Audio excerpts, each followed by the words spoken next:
तो गाइस, अगर आप वेल्डिंग के काम सीख रहे हैं या सीखने की कोशिश कर रहे हैं तो आपके लिए वेल्डिंग रॉड के बारे में जानना काफ़ी ज़रूरी है। क्योंकि अगर हम लोग किसी भी व्यक्ति को होल्डर पकड़ा देते हैं तो रॉड को गलाना तो सीख जाता है, लेकिन वेल्डिंग मारना प्रॉपर नहीं सीख पाता है। क्योंकि उसे रॉड के बारे में नॉलेज नहीं होती है कि कौन से मटेरियल पर कौन सा रॉड को यूज किया जाता है। तो आज के इस वीडियो में आपको वेल्डिंग रॉड से जुड़ा कुछ जानकारी देने वाला हूं। अगर आप ये वीडियो पूरा देखते हैं तो आपके लिए वेल्डिंग के काम सीखना बहुत आसान हो सकता है।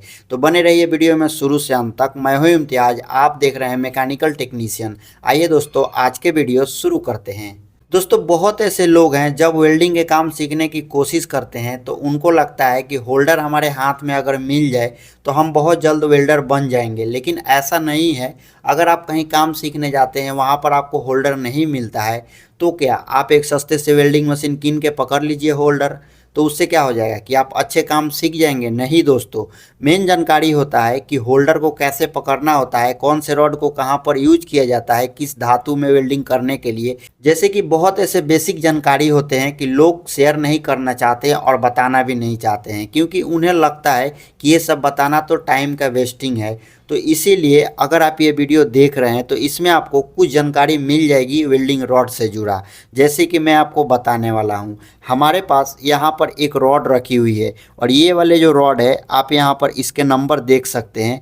इस रॉड में जो नंबर शो हो रहे हैं आपको, ये वाले जो हमारे पास रॉड है यहाँ पर माइक्रो और ई लिखा हुआ है, उसी के साथ एक नंबर दिया हुआ है 308L/16। इसके मतलब क्या होता है कि जो ये वाले हमारे रॉड है, जो भी हमारे स्टील के धातु होते हैं उस पर वेल्डिंग मारने के लिए हम लोग ये वाले रॉड को यूज करते हैं। जैसे कि ये स्टील की रॉड है और स्टील के किसी भी धातु को वेल्डिंग करने के लिए हम लोग यही रॉड का यूज करते हैं। हमारे पास यहाँ पर एक नई वेल्डिंग रॉड की पैकेट है, जैसे कि यहाँ पर कंपनी के नाम लिखा हुआ है, ये माइक्रो कंपनी के द्वारा बनाया गया है। बाकी यहाँ पर कुछ मेंशन किया हुआ है स्टेनलेस स्टील वेल्डिंग इलेक्ट्रोड्स।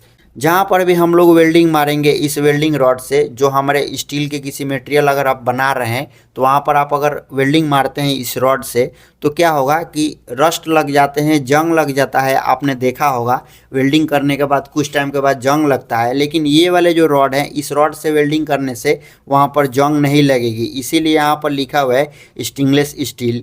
और यहाँ पर रॉड के बारे में कुछ जानकारी दिए हुए हैं, जैसे कि आप देख रहे हैं ये जो रॉड का साइज होता है और यहाँ पर उसको चलाने के लिए जो करंट रेंज होते हैं वेल्डिंग मशीन में हमें कितना एम्पेयर सेट करना होता है उसके बारे में जानकारी दिया हुआ है।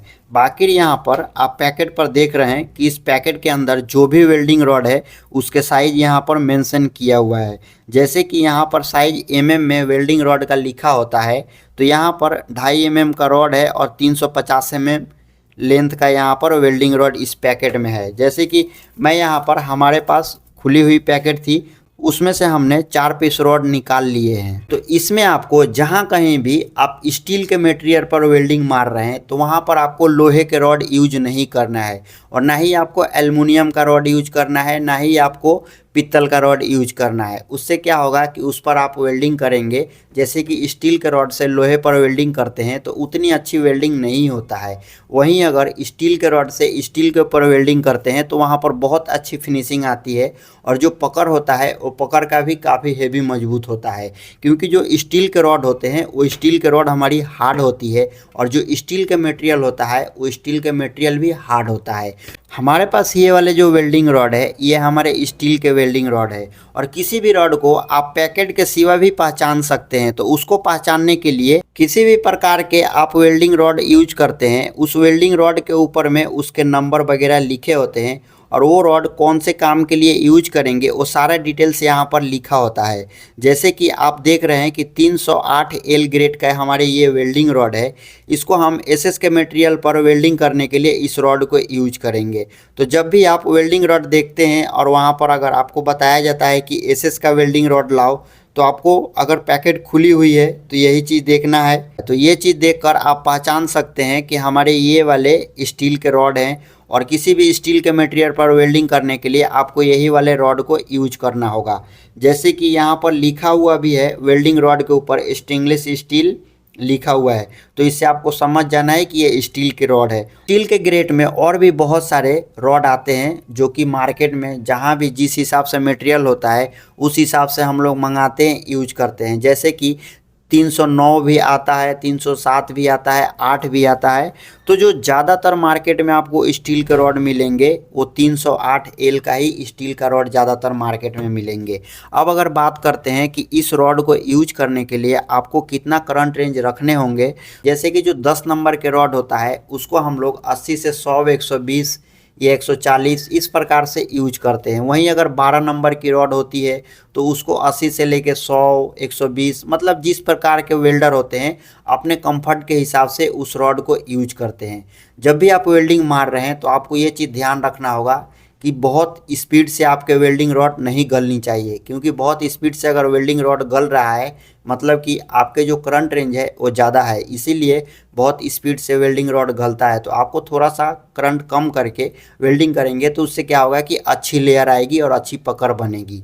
जैसे कि मैं आपको दिखा भी देता हूँ, यहाँ पर डब्बे पर मेंशन किया हुआ है कि कौन से रॉड को चलाने के लिए आपको कितना एम्पेयर के करंट रेंज सेट करने होंगे। जैसे कि 2.5 mm का जो रॉड होता है जिसको हम लोग 12 नंबर रॉड कहते हैं, जैसे आप ये वाले रॉड देख रहे हैं ये 2.5 mm का है और ये यहाँ पर सारे डिटेल्स लिखे हुए हैं और ये हमारे 12 नंबर का रॉड है। इसके जो थिकनेस है वो 2.5 mm की है, बाकी इसके जो लेंथ है वो 300 mm की है।